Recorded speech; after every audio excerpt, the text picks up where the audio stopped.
ಉಡುಪಿ ಜಿಲ್ಲೆಯಲ್ಲಿ ಕಳೆದ 10 ದಿನಗಳ ಈಚೆಗೆ 2 ಪ್ರಕರಣಗಳು ದಾಖಲಾಗ್ತದೆ. ಕ್ರೈಮ್ ಇತಿಹಾಸದಲ್ಲಿ ಅತಿ ಹತ್ತಿರದ ದಿನಗಳಲ್ಲಿ 2 ಶೂಟೌಟ್ ಆಗಿರುವಂತದ್ದು ಇದು ಪ್ರಥಮ ಅಂತ ಹೇಳ್ಬೋದು. ಕುಂದಾಪುರದಲ್ಲಿ ಒಂದು ಶೂಟೌಟ್ ಆಗ್ತದೆ. ಆ ಆರೋಪಿಯನ್ನ ಈಗಾಗಲೇ ಪೊಲೀಸರು ಬಂಧನವನ್ನ ಮಾಡ್ತಾರೆ. ಸಮಗ್ರ ತನಿಖೆಯನ್ನು ಕೂಡ ಈಗ ಕೈ ಎತ್ತಿಕೊಂಡಿದ್ದಾರೆ. ಅದರ ಜೊತೆಗೆ ಶುಕ್ರವಾರ ಮಧ್ಯಾಹ್ನ 3:50 ಸುಮಾರಿಗೆ ಡೇವಿಡ್ ಡಿಸೋಜಾ ಅನ್ನುವ ಒಬ್ಬ ವ್ಯಕ್ತಿ ಶಿರ್ವದ ಮುದರಂಗಡಿ ಪೇಟೆ ಭಾಗದಲ್ಲಿ ಹತ್ಯೆ ಮಾಡಲಾಗ್ತದೆ. ಅದು ಕೂಡ ಶೂಟೌಟ್ ಮಾಡುವ ಮೂಲಕ. ಈ ಸಿಸಿ ಕ್ಯಾಮೆರಾದ ದಾಖಲಾಗಿದ್ದ ದೃಶ್ಯ ಏನಿದೆ ಅದು ಬಹಳಷ್ಟು ವೈರಲ್ ಆಗ್ತದೆ. ಕರಾವಳಿ ಮಾತ್ರವಲ್ಲದೆ ರಾಜ್ಯವನ್ನೇ ಬೆಚ್ಚಿ ಬೀಳಿಸುವ ರೀತಿಯಲ್ಲಿ ಈ ದೃಶ್ಯ ಸಿಗ್ತದೆ. ಆ ಡೇವಿಡ್ ಅನ್ನುವ ವ್ಯಕ್ತಿ ಸ್ಥಳದಲ್ಲೇ ಮೃತಪಡ್ತಾನೆ. ಆದ್ರೆ ಈ ಡೇವಿಡ್ ನನ್ನ ಕೊಲ್ಲಿಕ್ಕೆ ಬಂದವರು ಮಾತ್ರ ಹೊರ ರಾಜ್ಯದವರು ಅಂತ ಹೇಳಿದ್ರೆ ಬಹಳ ವಿಪರ್ಯಾಸವಾಗ್ತದೆ. ಅಂದ್ರೆ ಇವರೆಲ್ಲ ಸುಪಾರಿ ಕಿಲ್ಲರ್ ಆಗಿರುವಂತರು. ಅಂದ್ರೆ ಈ ಪ್ರಕರಣದಲ್ಲಿ ಒಟ್ಟು 3 ಆರೋಪಿಗಳನ್ನ ಪೊಲೀಸರು ಈಗಾಗಲೇ ಬಂಧನವನ್ನ ಮಾಡ್ತಾರೆ. ಡೇವಿಡ್ ಶಿರ್ವ ಮುದರಂಗಡಿ ಗ್ರಾಮ ಪಂಚಾಯತ್ನ ಮಾಜಿ ಅಧ್ಯಕ್ಷನಾಗ್ತಾನೆ. ಆ ಭಾಗದಲ್ಲಿ ಪ್ರಿನ್ಸ್ ಅನ್ನುವಂತ ಒಂದು ಸಂಸ್ಥೆ ಒಂದು ಬ್ರ್ಯಾಂಡ್ ನೇಮ್ ಅನ್ನ ಹುಟ್ಟು ಹಾಕ್ತಿದ್ದಾನೆ. ಅಂದ್ರೆ ಅವನ ಹೆಸರಿನಲ್ಲಿ, ಪ್ರಿನ್ಸ್ ಹೆಸರಲ್ಲಿ 16 ಬಸ್ಗಳು ಓಡಾಡ್ತದೆ, ಬಾರ್ಗಳಿರ್ತದೆ, ಹಾಗೆ ಒಂದಿಷ್ಟು ಉದ್ಯಮಗಳಿರ್ತದೆ. ಆ ವ್ಯಕ್ತಿ ಆ ಭಾಗದಲ್ಲಿ ಒಂದಿಷ್ಟು ಪ್ರಭಾವಿಯಾಗಿ ಬೆಳ್ತಾನೆ. ಅದ್ರ ಜೊತೆಗೆ ಸಾಮಾಜಿಕ ಕಾರ್ಯಕರ್ತನಾಗಿಯೂ ಕೂಡ ಇರ್ತಾನೆ. ಅಂದ್ರೆ ಸೋಷಿಯಲ್ ವರ್ಕ್ ಸ್ವಲ್ಪ ಮಾಡ್ತಾನೆ. ಆ ಕಾರಣಕ್ಕೆ ಆ ಭಾಗದ ಒಂದಿಷ್ಟು ಜನರಿಗೆ ಬಹಳ ಅಚ್ಚುಮೆಚ್ಚಿನ ಜನನಾಯಕನಾಗಿ ಉಳ್ತಾನೆ. ಆದ್ರೆ ಅವನು ರಸ್ತೆಯ ನಡುವಿನಲ್ಲಿ ಗುಂಡುಕ್ಕಿಕೊಂಡಾಗ ಬಹಳಷ್ಟು ಅಚ್ಚರಿ ಮೂಡುತ್ತದೆ.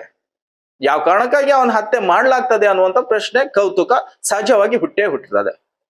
ಇವೆಲ್ಲರ ಕ್ರೈಮ್ ಅನ್ನ, ಇತಿಹಾಸವನ್ನ ತೆರೆದುಕೊಳ್ತಾ ಇದ್ದಂಗೆ ಉಡುಪಿ ಜಿಲ್ಲಾ ಪೊಲೀಸರು ಕೂಡ ಕ್ರೈಮ್ ಅನ್ನ ಭೇದಿಸಲಿಕ್ಕೆ ಪ್ರಾರಂಭ ಮಾಡ್ತಾರೆ.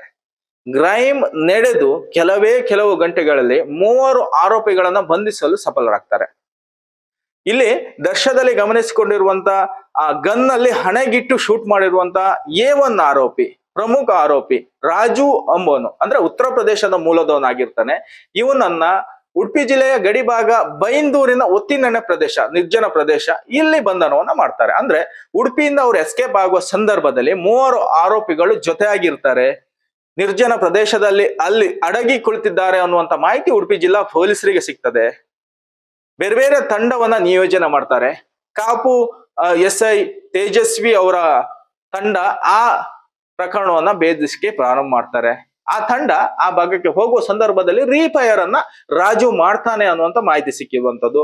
ಆ ಸಂದರ್ಭದಲ್ಲಿ SI ಕೂಡ ಸಣ್ಣ ಪುಟ್ಟ ಗಾಯ ಆದ್ರೆ ಆ SI ಆತ್ಮರಕ್ಷಣೆಗಾಗಿ ತನ್ನನ್ನ ಸ್ವತಃ ರಕ್ಷಣೆ ಮಾಡಿಕೊಳ್ಳುವ ಸಲುವಾಗಿ ಆರೋಪಿಯ ಬಲಗಾಲಿಗೆ ಗುಂಡೇಟನ್ನ ಹಾಕ್ತಾರೆ. ಈ ಸಂದರ್ಭದಲ್ಲಿ ಆ ವ್ಯಕ್ತಿಯನ್ನ ಅಲ್ಲಿ ಬಂಧನ ಮಾಡಿದ್ರೆ 2 ಆರೋಪಿಗಳು ಅಲ್ಲಿಂದ ಪರಾರಿ ಆಗ್ತಾರೆ. ಆನಂತರ ಓರ್ವ ಆರೋಪಿಯನ್ನ ಭಟ್ಕಳ ಹಾಗೆ ಕುಮಟಾದಲ್ಲಿ ಮತ್ತೊಬ್ಬ ಆರೋಪಿಯನ್ನ ಬಂಧನವನ್ನ ಮಾಡ್ತಾರೆ. ಒಟ್ಟಾರೆ 3 ಆರೋಪಿಗಳು ಕೂಡ ಸುಪಾರಿ ಕಿಲ್ಲರ್ ಆಗಿರುವಂತದ್ದು. ಬಿಹಾರ್ ಮತ್ತೆ ಉತ್ತರ ಪ್ರದೇಶ, ಉತ್ತರಾಖಂಡ ಈ ಭಾಗದ ಆರೋಪಿಗಳಾಗಿರುವಂತದ್ದು. ಈ ಹಿಂದೆ ಅನೇಕ ಕ್ರೈಮ್ ಅನ್ನ ಮಾಡಿರುವಂತ ಈ ಆರೋಪಿಗಳಿಗೆ ಸುಪಾರಿ ಕಿಲ್ಲರ್ ಆಗಿ ಗುರುತಿಸಿಕೊಂಡಿರುವಂತರು. ಅವರಿಗೆ ಸುಪಾರಿ ಕೊಡುವ ಮೂಲಕ ಡೇವಿಡ್ ನ ಹತ್ಯೆ ಮಾಡಲಾಗಿದೆ ಅನ್ನುವಂತ ಅಂಶ ಈ ಮೂಲಕ ಬೆಳಕಿ ಬರ್ತಾರೆ. ಅಂದ್ರೆ ಆರೋಪಿಗಳನ್ನ ಬಂಧಿಸುವ ಮೂಲಕ ಈ ಕ್ರೈಮಿಗೆ ಒಂದು ತಾರ್ಕಿಕ ಅಂತ್ಯ ಹಾಡಿದ್ರೂ ಕೂಡ ಡೇವಿಡ್ ನ ಕೊಲೆ ಯಾಕಾಗಿ ಮಾಡಲಾಗಿದೆ, ಡೇವಿಡ್ ನ ಕೊಲೆ ಮಾಡ್ಲಿಕ್ಕೆ ಯಾರು ಬಂದವರು, ಮತ್ತೆ ಕೊಲೆನ ಯಾಕಾಗಿ ಯಾರು ಮಾಡಿಸಿದ್ರು, ಎಲ್ಲ ಪ್ರಶ್ನೆ ಹುಟ್ಟಿಕೊಂಡಿದೆ. ಪ್ರಮುಖವಾಗಿ ಇಲ್ಲಿ ಡೇವಿಡ್ ಆ ಭಾಗದ ಕಾಂಗ್ರೆಸ್ ಮುಖಂಡ ಆಗಿರುವಂತದ್ದು ಆಗೋ ಕಾರಣಕ್ಕೆ ಪರಿಚಿತರಾಗಿರುವಂತದ್ದು. ಅದ್ರ ಜೊತೆಗೆ ಅವರು ಬಹಳಷ್ಟು ವೈಷಮ್ಯವನ್ನ ಪಡೆದುಕೊಂಡವರಲ್ಲ. ಆದ್ರೆ ನಾಗಾರ್ಜುನ ಹೋರಾಟದ ಸಂದರ್ಭದಲ್ಲಿ ಪರಿಸರವಾದಿಗಳ ಪರವಾಗಿ ಗುರುತಿಸಿಕೊಂಡಿರುವಂತ ಈ ಡೇವಿಡ್ ತದನಂತರ ನಾಗಾರ್ಜುನ ಕಂಪನಿಯ ಪರವಾಗಿ ನಿಂತ್ಕೊಳ್ತಾನೆ. ಆ ಸಂದರ್ಭದಲ್ಲಿ ಪರಿಸರವಾದಿಗಳು ಮತ್ತು ಹೋರಾಟಗಾರರಿಗೆ ಈ ಡೇವಿಡ್ ತನ್ನ ಪಿಸ್ತೂಲ್ ಅನ್ನ ತೋರಿಸುವ ಮೂಲಕ ಬೆದರಿಸಿದ್ದಾನೆ ಅನ್ನುವಂತ ಪ್ರಕರಣ ಈ ಹಿಂದೆ ನಡೆದಿರುವಂತದ್ದು. ಅದು ಕೂಡ ಠಾಣೆಯಲ್ಲಿ ದಾಖಲಾಗಿರ್ತದೆ. ಅಂದ್ರೆ ಒಟ್ಟು ಸರಿಸುಮಾರು 21 ಪ್ರಕರಣ ಈತನ ಮೇಲಿರುವಂತದ್ದು. ಚರ್ಚಿನ ಧರ್ಮಗುರುಗಳ ಸುಸೈಡ್ ಅಂದ್ರೆ ಆತ್ಮಹತ್ಯೆ ಪ್ರಕರಣದಲ್ಲಿಯೂ ಕೂಡ ಈ ವ್ಯಕ್ತಿ ಭಾಗಿಯಾಗಿದ್ದ ಅನ್ನುವಂತ ಮಾತು ಕೂಡ ಕೇಳಿ ಬರ್ತಿದೆ. ಅಂದ್ರೆ ಈ ವ್ಯಕ್ತಿ ಬಹಳಷ್ಟು ಕ್ರೈಮ್ ಲೋಕಕ್ಕೆ ಹೊಸ ವ್ಯಕ್ತಿ ಆಗಿಲ್ಲ ಅನ್ನೋದು ಈ ಮೂಲಕ ದೃಢ ಆಗ್ತದೆ. ಒಂದಿಷ್ಟು ತನ್ನ ಆಕ್ಟಿವಿಟೀಸ್ ಗಳನ್ನ ಆ ಭಾಗ ಅಂದ್ರೆ ಶಿರ್ವ ಠಾಣಾ ವ್ಯಾಪ್ತಿಯಲ್ಲಿ ನಡೆಸ್ಕೊಂಡು ಬಂದಿದ್ದ ಅಂತ ಹೇಳಿಕೆ ಈ ಮೂಲಕ ಖಾತ್ರಿ ಆಗ್ತದೆ. ಅಂದ್ರೆ ತನ್ನ ಪ್ರಿನ್ಸ್ ಅಂತ ಒಂದು ಸಂಸ್ಥೆಯ ಮೂಲಕ ಆ ಭಾಗದಲ್ಲಿ ಒಂದಿಷ್ಟು ಮಹಾರಾಜ ರಾಜ ತರ ಬೆಳೆದಿದ್ದ ಅಂತ ಹೇಳಲಿಕ್ಕೆ ಇದು ಪೂರಕವಾದ ಅಂಶಗಳಾಗಿ ದಾಖಲಾಗ್ತದೆ. ಕೆಲವರನ್ನು ನಾವು ವಶಕ್ಕೆ ತಗೊಂಡು ತನಿಖೆ ಮಾಡ್ತಾ ಇದ್ದೀವಿ, ಬಟ್ ಅರೆಸ್ಟ್ ಏನೂ ಅಲ್ಲ. ಸುಮಾರು ಜನರನ್ನು ನಾವು ಲೋಕಲಿ ಸಪೋರ್ಟ್ ಮಾಡಿದವರು ಮತ್ತು ಇತರ ವ್ಯಕ್ತಿಗಳನ್ನು ನಾವು ಕರೆದು ಎನ್ಕ್ವೈರಿ ಮಾಡ್ತಿದ್ದೀವಿ. ಇವರೊಟ್ಟಿಗೆ ಸಂಪರ್ಕಿಸಿದ್ದವರು ಅಥವಾ ಯಾವುದಾದ್ರೂ ರೀತಿಯಲ್ಲಿ ಸಂಪರ್ಕಿಸಿದ ವ್ಯಕ್ತಿಗಳು, ಸೊ ಯಾವ ರೀತಿಯಲ್ಲಿ ಅವರ ಮಧ್ಯದಲ್ಲಿದ್ದ ವ್ಯವಹಾರ ಇತ್ತು ಮತ್ತು ಇತರ ವಿಚಾರಗಳು ನಾವು ತನಿಖೆಯಲ್ಲಿದ್ವಿ. ಬಟ್ ಕೆಲವು ವ್ಯಕ್ತಿಗಳನ್ನು ನಾವು ತನಿಖೆಗೆ ಒಳಪಡಿಸಿದ್ದೀವಿ. ಈಗ ನಮ್ಮದು CCTV ಫುಟೇಜ್ ಪ್ರಕಾರ ಕೃತ್ಯ ಆ ವ್ಯಕ್ತಿಯನ್ನು ತೋರಿಸಿ ಒಬ್ಬ ವ್ಯಕ್ತಿ ನಡ್ಕೊಂಡು ಆ ಡೈರೆಕ್ಷನ್ಗೆ ಹೋಗ್ತಾರೆ ಮತ್ತು ಇಬ್ಬರು ಜನ ಬೈಕಲ್ಲಿ ಹೋಗ್ತಾರೆ.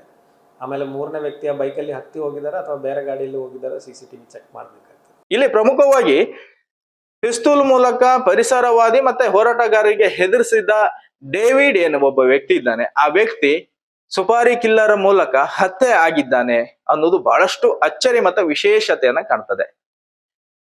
ಈ ಮೂಲಕ ಆರೋಪಿಗಳನ್ನ ಬಂಧನವಾಗಿದೆ.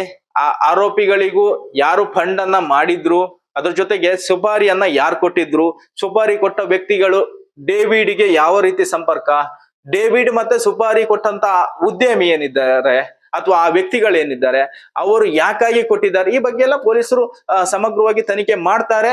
ಆರೋಪಿಗಳು ಏನಿದ್ದಾರೆ, ಆ ಮೂಲ ಆರೋಪಿಗಳು ಏನಿದ್ದಾರೆ ಅವ್ರನ್ನೆಲ್ಲ ವಶಕ್ಕೆ ಪಡೆದುಕೊಂಡೇ ಕೊಡ್ತಾರೆ. ಆದ್ರೆ ಈ ಕ್ರೈಮ್ ಲೋಕದಲ್ಲಿ, ಕ್ರೈಮ್ ಇತಿಹಾಸದಲ್ಲಿ ಇನ್ನೊಬ್ಬ ವ್ಯಕ್ತಿಗೆ ಪಿಸ್ತೂಲ್ ತೋರಿಸಿ ಆ ಪ್ರಕರಣ ದಾಖಲಾದ ವ್ಯಕ್ತಿ ಅದೇ ಪಿಸ್ತೂಲ್ ಇಂದ ಅಂದ್ರೆ ಆ ಆಯುಧಗಳಿಂದವೇ ಮೃತಪಟ್ಟಿರುವಂತದ್ದು ಬಹಳಷ್ಟು ಕೌತುಕ ಮತ್ತೆ ಬಹಳಷ್ಟು ವಿಪರ್ಯಾಸವಾಗಿ ಕಂಡಿರುವಂತದ್ದು. ಇದು ಇವತ್ತಿನ ವಿಶೇಷ. ಮತ್ತೊಂದು ವಿಶೇಷದೊಂದಿಗೆ ಭೇಟಿಯಾಗುವ. ಅಲ್ಲಿ ತನಕ ನ್ಯೂಸ್ 18ನ ಎಲ್ಲ ಡಿಜಿಟಲ್ ಪ್ಲಾಟ್ಫಾರ್ಮ್ ಗಳನ್ನ ಸಬ್ಸ್ಕ್ರೈಬ್ ಮಾಡಿ ಹಾಗೆ ವೀಕ್ಷಣೆ ಮಾಡಿ ಅಂತ ಹೇಳ್ತಾ ನಮಸ್ಕಾರ. ನಿರ್ಭೀತ, ನಿಷ್ಪಕ್ಷಪಾತ, ವಿಶ್ವಾಸಾರ್ಹ ಸುದ್ದಿಗಳಿಗೆ ಮತ್ತೊಂದು ಹೆಸರಾಗಿರುವಂತ ನ್ಯೂಸ್ 18 ಕನ್ನಡ ಈಗ ಆಪ್ನಲ್ಲೂ ಲಭ್ಯವಿದೆ. ದಯವಿಟ್ಟು ಇಲ್ಲಿರುವಂತ QR ಕೋಡ್ ಸ್ಕ್ಯಾನ್ ಮಾಡಿಕೊಂಡು ಆಪ್ ಡೌನ್ಲೋಡ್ ಮಾಡೋದಕ್ಕೆ ಮರಿಬೇಡಿ. ನಿಮ್ಮ ಬೆಂಬಲ ಹೀಗೆ ಸದಾ ನಮ್ಮೊಂದಿಗಿರಲಿ. ಧನ್ಯವಾದ.